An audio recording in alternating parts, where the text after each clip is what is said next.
G'day guys, it's Jacob from the Tripod. If you're unfortunate enough to recognise me, you may have followed throughout the season. We've done 5 years of NRL tips where we break down every game from a punting perspective, and I'm proud to say that 2019 was another very successful year on the punt. And I know it's been a couple of weeks since you've seen my mug, luckily for you, since the grand final, which we ended the season with a bang, and we recapped that and we've decompressed. But of course, if you didn't know, there's actually a World Cup on this weekend, and I'm not talking about 15 aside, but we've got Rugby League 9's World Cup taking place in Sydney Friday night and Saturday. And Alex and I discussed, this tournament. Should we share some thoughts? Should we share some plays? People think that we can magically just pull best bets out of a hat. It's not that simple. There's principles you can apply to any sport to try and find value and make money for punters, but you do have to have that fundamental understanding and knowledge of the games, the way that it's played, the players, and you have to understand that Rugby League 9's is a pretty new sport, very familiar amongst the teams, and it's going to be unpredictable for that reason. So, and I also think the games can be highly variable. So we kind of said, well, it's going to be hard. You have to know your limitations. We weren't sure if we, could break it down to the level of NRL. But at the end of the day, I kind of said, what are we not going to punt on a Rugby League 9's World Cup? It's going to be entertaining as hell. We're going to want to bet on it if we can. So I'm going to share my thoughts on this tournament. I'm not going to do game-specific breakdowns. I'm as eager as anybody to start watching the games tomorrow night, and we'll see how they play out, and there could be value we find along the way, which we'll share in the Tripod group and the Tripod app.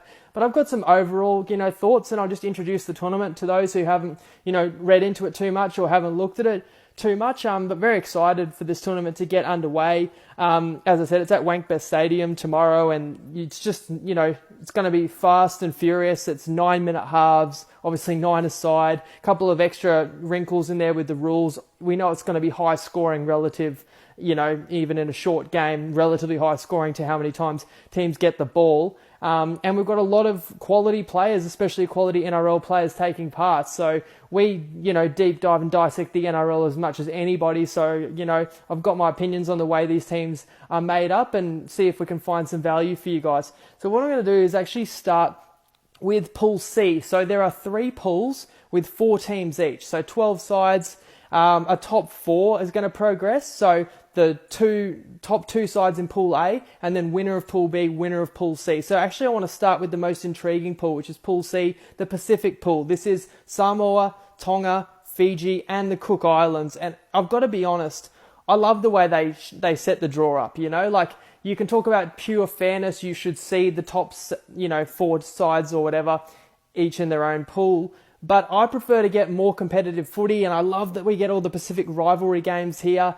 And, this is a really tough pool to split, but I think I do know who's going to win this one. I'm going to put Cook Islands to the side. I'm not going to talk too much about the teams that don't have a lot of NRL talent. It's a shame that they don't have Charnze Nicoll-Klokstad in this side. This was the first time we ever saw him, really playing a full game. I know he dipped his toe in the NRL with the Warriors, but then playing a test for the Cook Islands, he's actually chosen to be eligible for New Zealand. So I'll talk about him later. He's had a hell of a season. They've got a couple of NRL players, got guys like Alex Glenn, and good luck to them, but I don't see them really having a chance to win this pool. So it's really a 3-horse race. Let's start with Fiji. And of course in 9's, what are we expecting? Speed, space. And, Fiji, we see what they do in Rugby 7's. They just have this natural athleticism to really prosper in a tournament like this. The big guns on this side, Mike Asivo, arguably the best probably winger in the NRL in 2019. Vunivalu, hopefully he's recovered from his injuries over in Bali. Wes Nguama, back from the Super League. Wonga Blake. And then, up front, Kickow. It takes 4 guys to tackle him in the NRL, so that's going to be a problem. And, they're a little short on playmakers, but you do have Api Coruscant, who's going to be pulling the strings there. It's a quality team. As I said, you have to respect, those speed and tackle breakers in that side. Move to Tonga. This is a very different makeup of a team. Their strength is absolutely the forward pack. I mean, Asiata, ball-playing forward. We saw him play a bit of 7 at the Cowboys. That didn't really work, but you do need ball-playing forwards for sure. Often Gowie made an Origin debut, and of course, Andrew Fafita, Tavita Pangai Jr., and Taumalolo. I talked about how Kickout's hard to tackle. Well, these aren't the fastest players, but they are pretty mobile. They've got pretty good motors, and if you can, draw 3 tacklers and then offload, that's as good as having speed. So they do have a little bit of speed outside in Robert Jennings and Malachi Wateni-Zalesniak. And they're probably also missing playmakers, I would say. And, I wonder if that team will be limited because they don't have as many speedster outside backs and as many quality playmakers, even though they've just got massive forwards and awesome quality, world-class forwards. I can't wait to see how they go, but I don't pick Tonga to win this pool. The side I picked to win Pool C is going to be Samoa. So I want to talk about the talent they've got. Marion Seve, Nofaluma, Lafai, BJ Leilua, Luciano Leilua, Brian To'o, Michael Cheekham. You got forwards, you got Leota, Danny Levi, and the key man, I think, who could be the difference in these games is Jerome Luai. I think he's obviously playing behind a couple of origin level halves at Penrith. I don't think a lot of he's not really a household name. Your average fans may not realise the talent this kid has. I think he could be starting in the halves of most NRL sides, and I think he will really flourish in a competition like this. Obviously, they're going to miss Anthony Milford. You'd love to have him, but I still think it's such a complete team. No, they don't have the speed of Fiji. They don't have quite the power of Tonga, but I think they have the balance, and I think while you want to open sides up and, score long-range tries, if you can turn sides away here and there and defend, I just think this side across the board has more depth, more NRL talent. So I'm giving out a tip now. I'm going to say at $3 odds for Samoa to win Pool C. You can get that on Neds or Ladbrokes. I would grab that, I reckon. I said it's a 3-horse race, but I do favour Samoa. Now on Friday night, so tomorrow night, they open up playing against Fiji. So fair to say, the winner of that game probably wins Pool C and gets through and plays the winner of Pool A, which, is Australia or New Zealand. I'll get to that. But I think that it will be Samoa beating Fiji and winning this group. Let's move to Pool B. We'll be quick with this one. We've got England, France, Wales and Lebanon. So you kind of your European, Middle Eastern group. And look, I'll just touch on England because I think they cakewalk through this one. Tom Burgess, James Graham, Elliot Whitehead, some solid forwards there. Good outside backs, Tompkins, who has played NRL. Ryan Hall, who had a cup of coffee with the Roosters this season. Jermaine McGilvery, I think, is a really quality, exciting outside back. And they've got some playmakers too. A guy who's not English, to be fair, in Blake Austin. But we know Blake Austin has had a couple of good years in the NRL as well before he moved to Super League. And I think he was player of the season or in amongst it with the voting. Gareth Widdop, always been a massive fan. And George Williams, I'm really good to get a first glimpse at him on Aussie soil. This is the halfback that's highly touted that's going to come across and play for the Raiders next year. And if that Raiders side can improve, I talked about on the grand final recap, that they can maybe throw their body in front of the Roosters winning 3 in a row. But to digress, I really like the makeup of this England side. I tipped Samoa to win Group C. I actually still think Samoa is probably the 4th best side at this World Cup. I think England is the 3rd best, and the group that they're in with France, Wales, Lebanon, they'll get the advantage of being able to try things out and being able to build towards the semi-finals. They're definitely going to win this group and they're going to be in a semi-final. They'll go up against 2nd place in Pool A. Let's move to Pool A, where it's Australia, it's New Zealand, Papua New Guinea and USA. I'll give an honourable mention to Papua New Guinea here. I said I love the draw, but if there's one team that got screwed by this draw, it is PNG, because, if they were in a different group, I'd give them a real chance. I think that the style of play could really suit PNG, where almost all the players have the same build, all got incredible motors, and they can all move around. They don't carry a huge amount of size, but they're, very powerful and still pretty fast players. A lot play together in the Queensland Cup, and we've seen a few breakthrough into the NRL, but they just won't have the class to match it with Australia and New Zealand.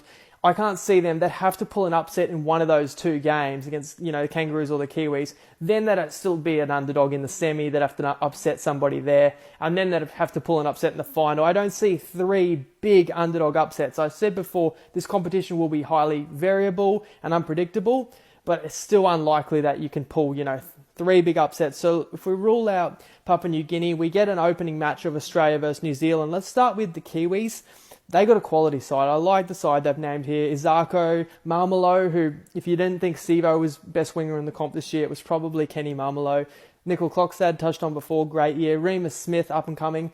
X factor in this team, Bailey Simonson, of course, got a lot of game time with the Raiders. And what I find interesting about him is he's got a rugby sevens background. He's actually represented New Zealand in sevens. I feel like he can bring a couple tricks in here. He's going to be very well suited to this style of footy. They got mobile forwards in Joe Tapine, Herrera Naira, and Nikora Proctor. So that's what you want in this style. And they got the playmakers too. Sean Johnson, I know he's injury plagued of recent years, but if he's firing, he's deadly, especially in this form of the game. Dylan Brown is also going to be exciting in this. Nikorima, Marshall King. So it's a crying shame that they don't have maybe my favourite player in Roger Tuivasa-Sheck in this team, because then I would actually be seriously considering that they could win this. Of course they can, but I don't think that they have quite the class of the Aussies. So let's move to the Aussies now. And if you didn't know, I'll name the key players in this Aussie side. Let's start with the speed. Adokar, Pappenhausen. I should say I'm actually really thankful Pappenhausen recovered from that gruesome injury he got trying to stop a try against the Roosters in the prelim. Honestly, a dead set looked like a broken jaw, but it must have just got split on the chin and maybe a concussion. He's good to go, and I don't think he's quite, superstar, like guaranteed to get picked Origin next year or anything, but I just think in this format, just give him the ball. He doesn't know how to pass yet, but he probably doesn't need to. Guys that can play make, beat you, with their hands or their feet is Gutho and Kalen Ponga. After copping a bit of criticism the last kind of few weeks of the season, I think get him back in the Kangaroos camp and let him play make, and he's made for a sport like this, an abbreviated format. So I can't wait to watch him go around. And then you got to love the forwards as well. Jai Arrow, Frizzell, Wade Graham, Dave Fafita. Like, again, you talk about mobile guys who can make one-on-one tackles. These are guys who are rep players. I think they will be serious. I should say as well, you've got a couple more rep players. I know a couple of these guys are maligned, but DCE and Ben Hunt as well as your playmakers, which you do need too. But I said like Ponga and Gutho can ball play as well. Quite a few of these guys can. And this is boring, but I'm picking Australia to win, and I will give out another best bet. I think Australia at $1.80 to win this tournament. You can get that on Ned's, Ladbrokes, Unibet. I hate to go the chalk, but I think they're guaranteed to get through to the semi, and I don't see them getting beaten. And there's a few kind of hidden factors. I just think, like, they lost to New Zealand last year in a test match. You got Mal Meninga coaching, like, they play for them. They're not going to turn up for a holiday. These guys are, either players who have played at rep level or aspiring to play at rep level. Majority of this squad has already been across to Suva and played a test, or, played the PM's 13 against Fiji. So they even spoke about getting some preparation in over in Fiji and getting the squad together. So I think they take it seriously enough, especially like anytime they wear that jersey, Mal has, instilled that pride in them. And I just think that level of class and game breakers, I talked a little bit before about the different rules. Like there's a 5-point try if you score under the post, things like that. You're more likely to get tries like that when you get your long-range tries. And I just, can't we all see guys like Pappenhausen, Adokar, Ponga streaking away for some long-range tries? So, again, it's a bit unpredictable. I've said, I've never watched a World Cup of Rugby League 9s, so I'm kind of leaning my assessments based on what I've seen of NRL 9s. And back when we had NRL 9s tournaments, you had a reasonably level playing field of talent, and you had to wonder which teams took it more seriously, because the NRL 9s was just part of their preseason. But like, does a team like the Melbourne Storm spend 3 days prepping for a 9s tournament and doesn't send their best players? And other side, do they spend 3 weeks preparing for it? So at this World Cup, I'm assuming everyone is prepared and everyone's going to have a red hot crack. But there are talent disparities. And I do think ultimately, the Kangaroos get it done. You're not going to feel dumb having Australia at $1.80. It will take something special to upset this side. And it doesn't even really matter who wins when they play New Zealand tomorrow night. And you probably want to win and get on the side of the draw of the Pacific nations, because I don't think they're quite as threatening as England. But you come second, you're most likely playing the winner of Pool B, which is England, and obviously Australia would still be favoured no matter who they played in the semi-final. And if anything, if New Zealand upsets them tomorrow night, is New Zealand really going to be beating Australia twice? But if Australia blows New Zealand away tomorrow night, I don't think you're getting $1.80 for them to win the tournament anymore. So that's my reasoning, my logic, and my initial thoughts on this tournament. Tell us what you think. We'll be interacting. We'll post any additional plays or multis or value that we find in the Tripod app, and of course in the Tripod group. I'll put links to both of these in this video. And guys, enjoy. It's a hell of a weekend of sport. We've got some other good specials good offers and good tips in our group, so check it out. Have a cracker and enjoy the Rugby League 9's World Cup. Cheers.